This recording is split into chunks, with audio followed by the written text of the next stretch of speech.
Estamos hoje no município de Riachão, no Maranhão, na Fazenda Brejão.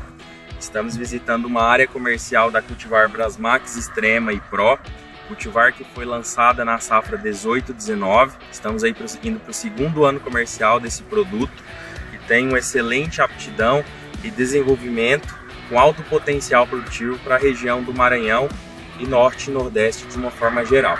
Com grupo de maturação 8.1, a cultivar Brasmax Extrema e Pro entrega para o produtor um alto potencial produtivo, com excelente sanidade foliar, uma arquitetura moderna com folhas lanceoladas que marca bem a entrelinha de cultivo, facilitando o manejo fitossanitário e agregando principalmente com peso de 1000 grãos, com excelente expressão de vagem de 3 e 4 grãos.